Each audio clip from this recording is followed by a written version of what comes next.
First, you have some time to look at questions 1 to 4.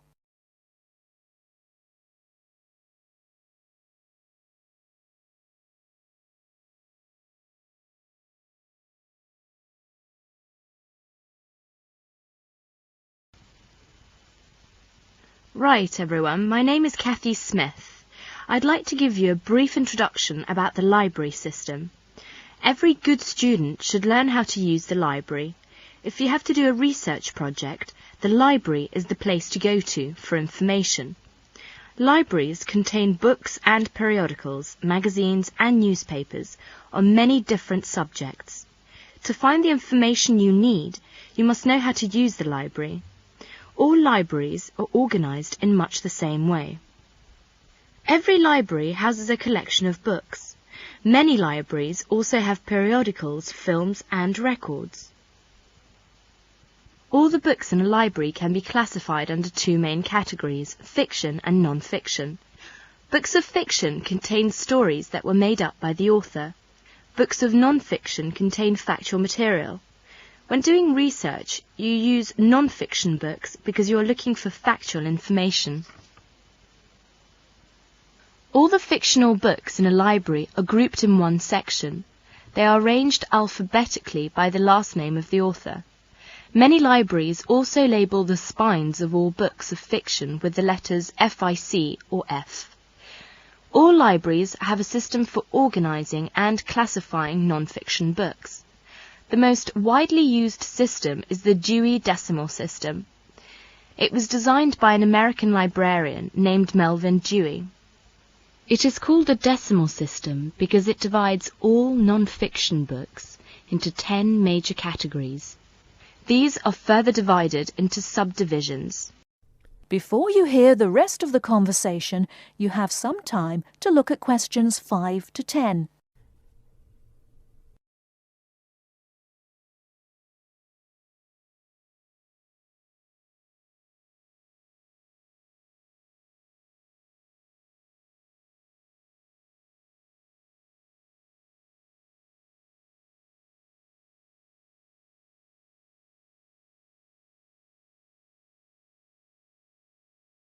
Now listen and answer questions 5 to 10.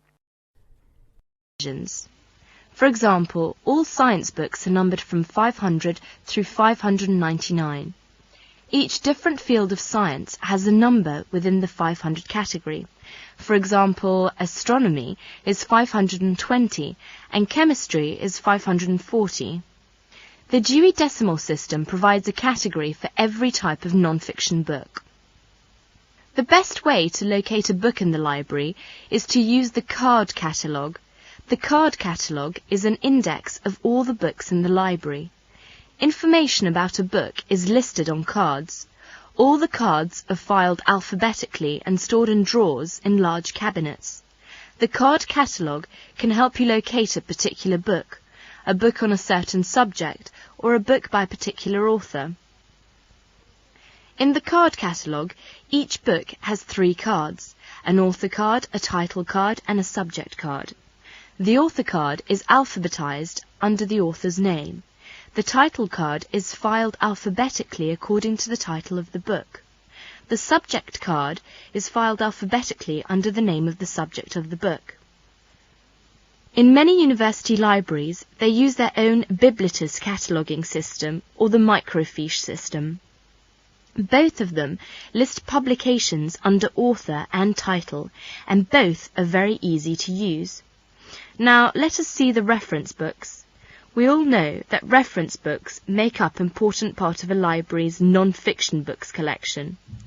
They contain facts and information about any subject you can think of. Reference books are not meant to be read from cover to cover. You should use them when you want important facts and information about a particular subject. Let's see some major types of reference books. First, dictionaries. Dictionaries are books that list and give the meanings of the words in a language. They also give the pronunciation of words in a dictionary which are listed alphabetically. Second is encyclopedias. Encyclopedias are reference books that provide factual information about people, events, places and subjects of lasting interest.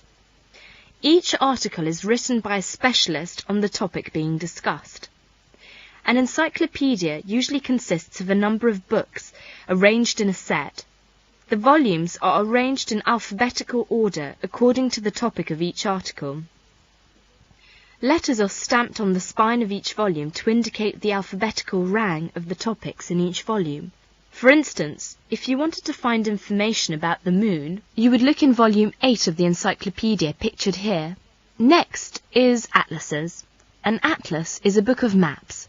It may contain many different kinds of maps. The maps in an atlas are often arranged alphabetically by country or continent. Almanacs are also a type of reference books.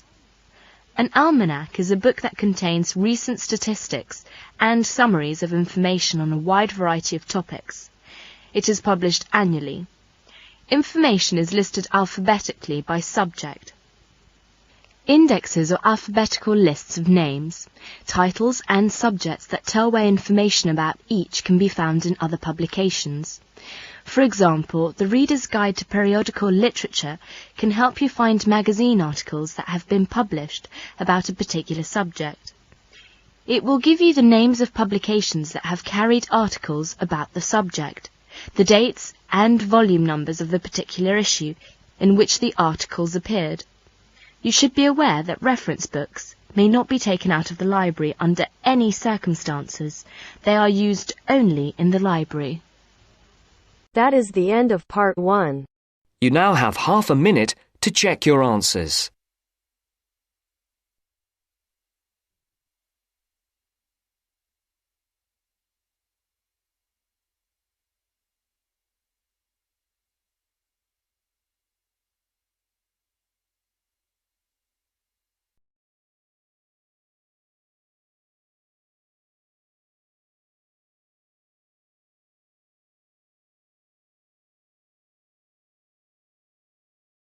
Now turns to part 2. Part 2. You will hear an extract from a talk about the Scottish Highlands. First, you have 30 seconds to look at questions 11 to 18.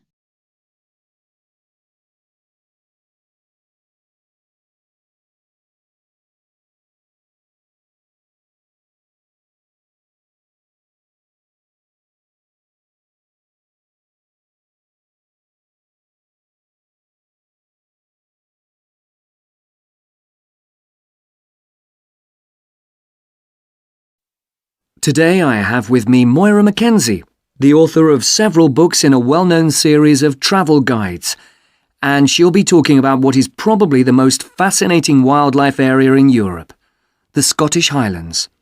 Moira. Yes, that's right. And it's a wonderful place to visit with lots to do in an area that makes up over half of Scotland. Including the 790 islands that lie scattered around the coast, it covers 39,000 square kilometres. Getting there is easy. From here in Glasgow, a good starting point is Fort William on the west coast, with regular bus and rail services linking the two. I'd recommend the train, which takes 4 hours to get there. Alternatively, you can take the Highland Line, which takes the more easterly route up to Inverness. That, in fact, is a bit quicker, taking around 3.5 hours to cover the 280 kilometres from here. There are also two main options by road. You can take either the A9 up through Stirling and Perth and then on to Inverness, or else on the west there's the A82 which runs up to Fort William and then, if you want, on to Inverness. Now, a lot of people associate the Highlands with bitterly cold weather, but in fact the region has a generally mild climate as a result of being surrounded on 3 sides by sea, particularly the warm waters of the Atlantic. At sea level in the west, for instance, the temperature ranges on average from a minimum of 1 degree centigrade in January up to 18 in July, and you can actually see palm trees growing there. Obviously, though, the temperatures will be lower inland and on higher ground. You can expect it to rain a lot too, particularly in the west, where annually as much as 2,000 millimetres regularly falls, though this helps account for the rich variety of vegetation and wildlife. When you get there, you'll find there are plenty of reasonably priced places to stay. In Fort William, for instance, you can find a room for the night in a small hotel or a bed and breakfast for just £25, or for £28 to £30 in Inverness. It's probably a good idea to book ahead though, especially in the summer months. With all the leisure, sports and cultural activities on offer, the towns are becoming increasingly popular with visitors. For example, accommodation in Inverness won't be at all easy to find this year around the 23rd of July, as that's when the local Highland Games will take place. So, if your aim is to see the countryside, it may be best to stay in a small village.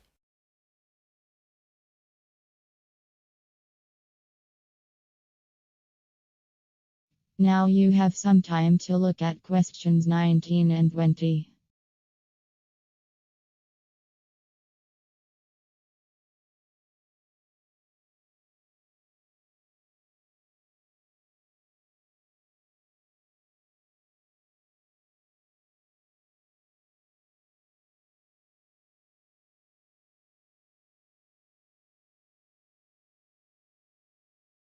As I mentioned, there's a huge range of wildlife in the Highlands, but for those visiting the area, there are some basic ground rules that are essential if we are to protect it.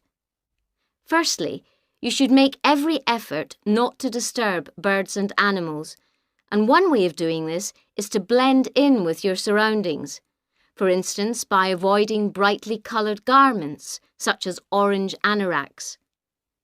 To see wildlife clearly, it's best to use binoculars, keeping your distance. This is particularly important during the breeding season. Wherever possible, use a hide so that they are less likely to detect your presence. Surprising though it may seem, visitors are advised to use their cars where no purpose-built hides are available, as people are apparently less likely to startle animals if they stay inside their vehicles. You may even find that creatures come up close to where you're parked, in which case, wait until they've gone before you move off. It should really go without saying that it's essential to be as quiet as possible, though sadly some people need reminding of this. Oh, and one other thing. Wild animals and pets don't mix, so please leave your dog at home, or at least somewhere he or she can't chase the wildlife or damage their habitat.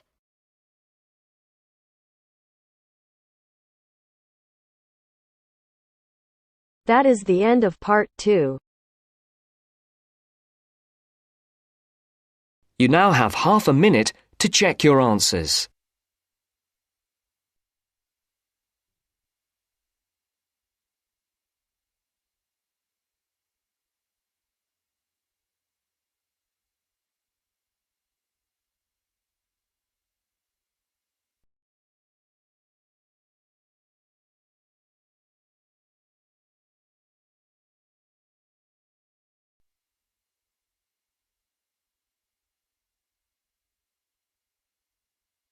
Now turns to part 3. Part 3. You will hear a conversation between Caesar and a welfare officer. As you listen, answer questions 11 to 20. First, you have some time to look at questions 21 to 26.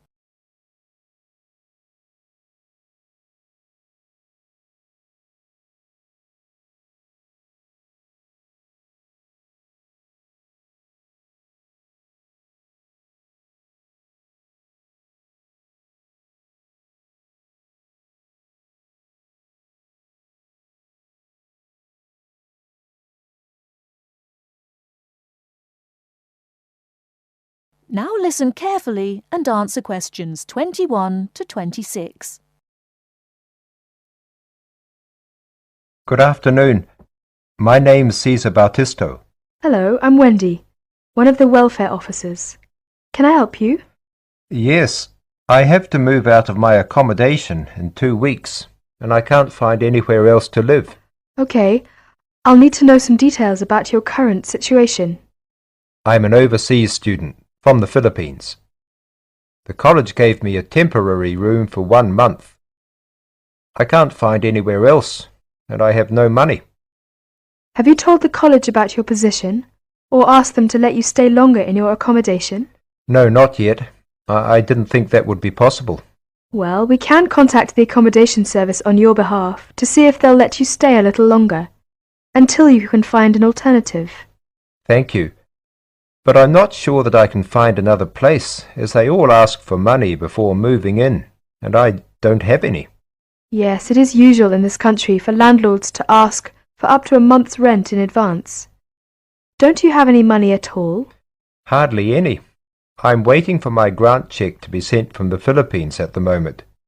It should have been here for me to collect when I arrived in Britain, but it seems to have been lost. You can apply for emergency loan from the union if you want. The loan can be for up to £200, and we ask for a post-dated cheque for the same amount to be given to us, so that we can recover the money once you receive your grant cheque. That would be very good.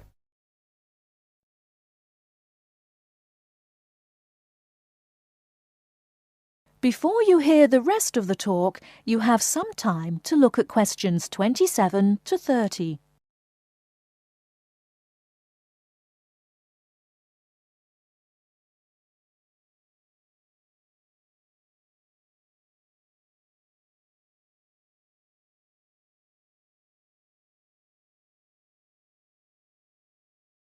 Now listen and answer questions 27 to 30. I'll apply, but I'm still worried about how to find new accommodation. As I said earlier, we can ask the college to extend the time you're allowed to stay in your present accommodation. They may refuse, of course. Then what will happen? If the worst comes to the worst, the union may be able to provide some very short-term emergency accommodation. If you want me to, I'll contact 1 or 2 of the addresses on the notice board and arrange for you to visit them.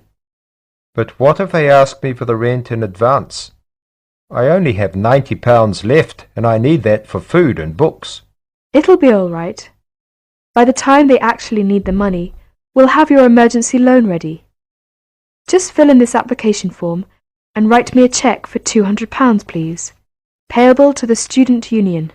Right, I'll do that. Thank you very much for your help.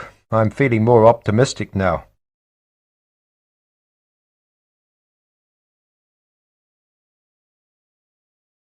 That is the end of part 3. You now have half a minute to check your answers.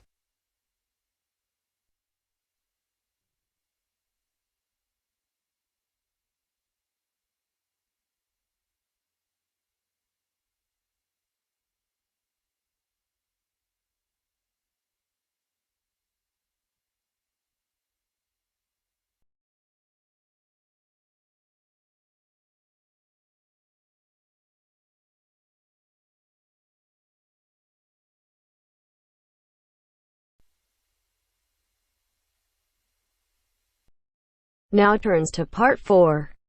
Part 4. You will hear a lecture about the Inuit Eskimos of Alaska and Canada. First, you have some time to look at questions 31 to 40.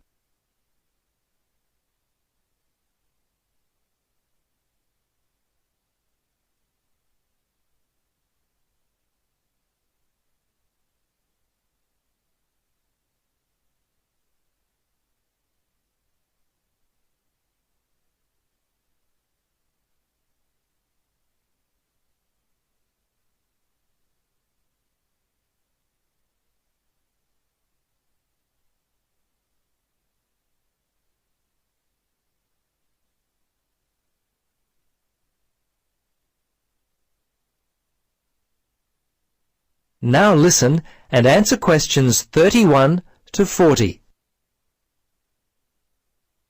Good afternoon. In our lecture today, we will continue our study of people who inhabit the northernmost regions of the world. Our focus will be on the native inhabitants of Alaska and Canada, the Inuit Eskimos. They have been called the native inhabitants, as the Inuit were the people who had most recently migrated across the gap between Alaska and Siberia. Distinctly Asian in origin, the Inuit, which is literally translated the people in their native language, developed their civilization in what is now the Bering Sea region about 1,000 years ago. Their culture spread eastward and is called the Thule culture, after the place in northern Greenland where archaeologists first discovered it. The first Europeans to meet Inuit people were Norse settlers in what is now northern Newfoundland, Canada. These settlers lived there for a short time around 1000 AD. Approximately 500 years later, beginning in the 1500s, European whalers, fishing crews, and explorers met many Inuit along the coast of Labrador. Russians and other Europeans first met Alaskan Inuit in the 1700s. 100 years later, in the mid-1800s, whalers began to hunt in the Arctic. Some Inuit were employed by whalers and traded with them during that time. Perhaps one of the most interesting aspects of the Inuit is how they were able to survive and grow in such a harsh Arctic environment. Firstly, and not surprisingly, their homes were well adapted to the freezing conditions. They lived in predominantly two types of housing that would keep them warm. In the cold summer, they would live in tents that were made from the skin of the animals they had hunted for food, and they also traveled in boats. These were called umiaks by the natives. In the winter, they would live in houses made of sod, and when on hunting trips, they would commute by dog sled and build temporary houses made from ice. These igloos, which is the Inuit word for house, were uniquely made with a sharp blade carved out of walrus tusk. They would cut large blocks of hard-packed snow, about 3 meters wide, out of the ground. The blocks would then be used to build a 6-meter dome over a wide, shallow hole. Within 1 or 2 hours, an igloo up to 10 meters in length could be built. It was weatherproof and large enough to house an entire family.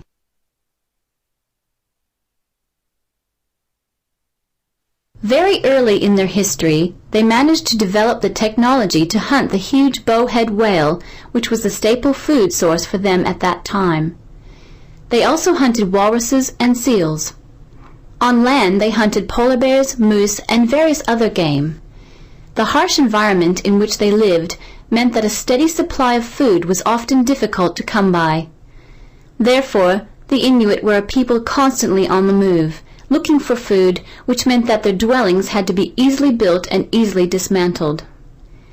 They inhabited the wide open land and, as such, moved freely around it in search of food. Today, the traditional way of life has basically ended for the Inuit. They live in wooden homes rather than in snow houses, sod houses, or tents. They wear modern clothing instead of animal skin garments. Most Inuit speak English and Russian. Some speak Danish, while fewer still continue to hold on to their cultural roots by passing on to the younger generation their native language. The kayak and umiak, their principal means of travel, have given way to the motorboat, and the snowmobile has replaced the dog team. The combined percentage of the Inuit population in Alaska and Canada stands at 63%, the latter being 29% and the former around 34%.